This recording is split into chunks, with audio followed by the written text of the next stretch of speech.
Hello, football fans. I know we're hours away from week 5 starting, but I really want to talk about week number 4.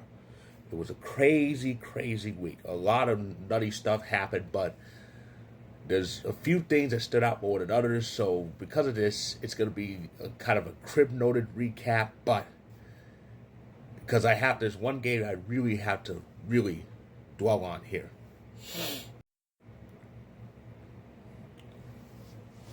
Whew, well, it's been a few days, yet this game still remains wild.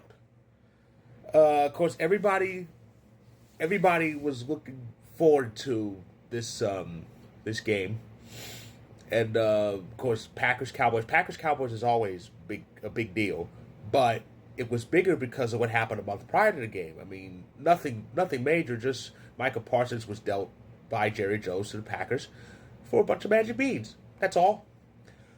And yeah, so this was supposed to be the Parsons revenge game, the you'll be sorry game for Jerry Jones, but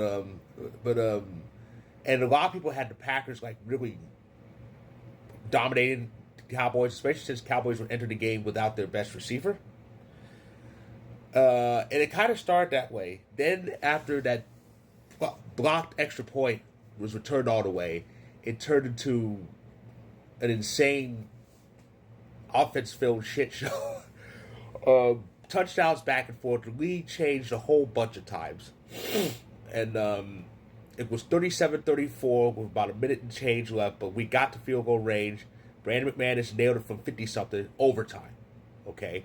And then Dak throws this long pass to Jalen Tolbert. I go, oh, God, it's the Aaron Rodgers defense again. But Parsons got his one sack, his only sack of the game, and it was a needed one that kept Dallas from getting into the end zone. Of course, it's a new overtime. Even if Dallas had scored a touchdown, we would have had the ball anyway, but we would have had to tie it. But with a touchdown. But they had to settle for 3, and then we had the ball with under 5 minutes left. We moved down the field, but there was that crazy moment where we were just letting what little time we had left just tick away. And we got the pass off, and luckily, it was incomplete with 1 second left. Of course, we had no choice but to kick the field goal, and that's it. Final score, Packers 40, Cowboys 40. That game was just insane. It was a really insane game, and so insane that I wrote a story on it on Vocal. And see there was the link right there. There's the link right there. It's to a story I wrote on Vocal about that game. So check it out when you can. But yeah, this game was absolutely nuts. It had people like going off the rails. Let's get one thing straight. I wanted a few football fans that actually likes ties. It's a nice disruption in the standings. It eliminates tiebreakers. It makes things simple, and at times ties do end up helping in the standings. They really do. But but yeah.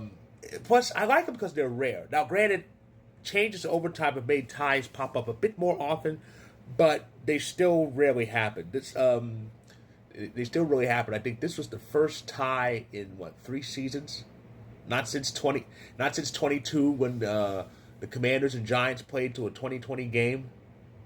So yeah, ties don't really happen. This is only the 30th tie game since 1974, which was the year that overtime was introduced into NFL games finally, and it's the 7th involving the Packers, which leads the league. It's the first involving the Cowboys since '69, so they hadn't tied since the merger until that day.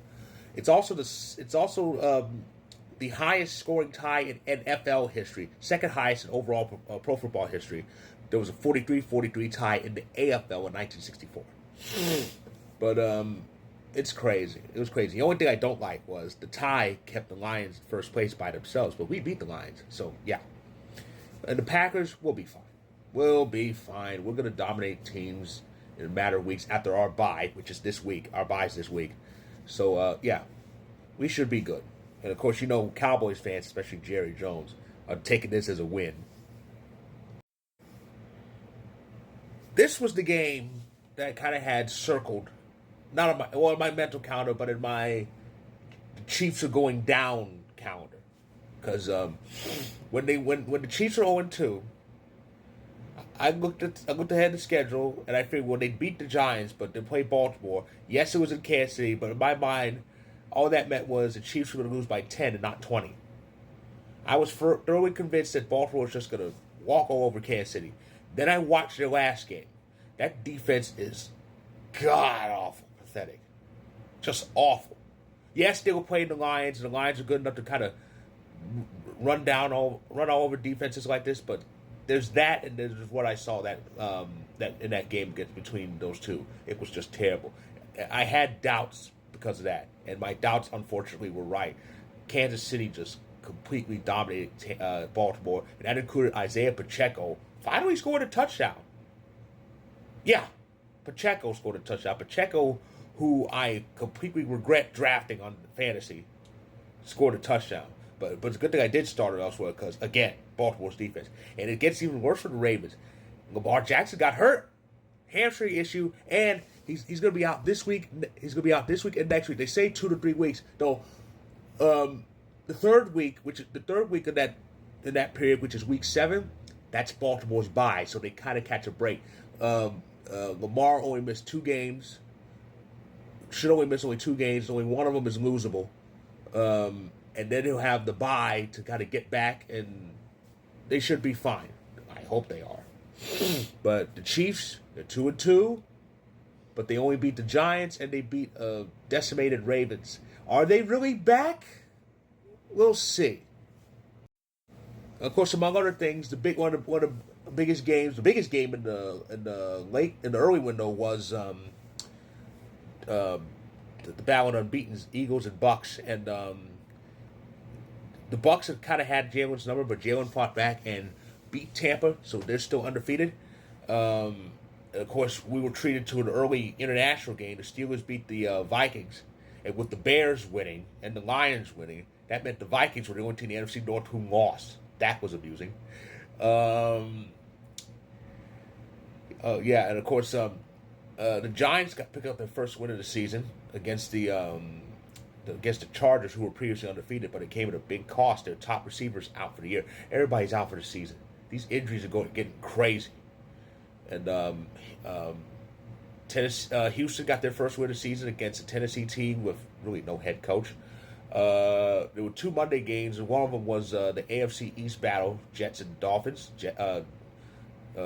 Dolphins won to get their first win of the season, but that came to cost too.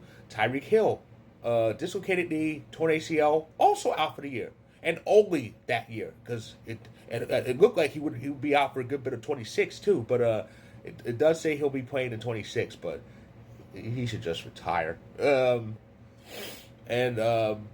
Denver totally beat down the Bengals because the Bengals, oh boy, it's a mess.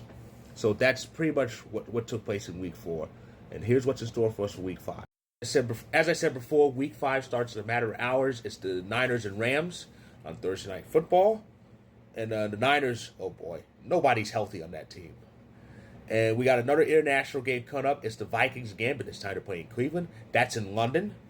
And the undefeated Eagles are at home against the Denver Broncos. As for the Bills, the undefeated Bills, the only other undefeated team in the league, they're hosting the Patriots on Sunday Night Football, a game I was dreading because it looked like it was going to suck. But New England's kind of doing things, so who knows? And of course, Monday Night Football, Chiefs and Jaguars. We should see that should be an interesting one. Either the Chiefs are back or the Jaguars are for real. And the first byes are handed out. It's the Packers, Steelers, Falcons, and Bears who are all off this week. All 4 teams coming off wins or draws. So that's my recap of Week 4. If you like this video, click the like button. If you're on YouTube, click subscribe. More. If you're on TikTok and Instagram, feel free to hit that follow button. The link above, that's my story. That's my story on Vocal recapping Week 4. Check it out when you can. And I'll be back later tonight regarding baseball because there's 3 elimination games, and I'll recap that at the end of the night. So stay tuned.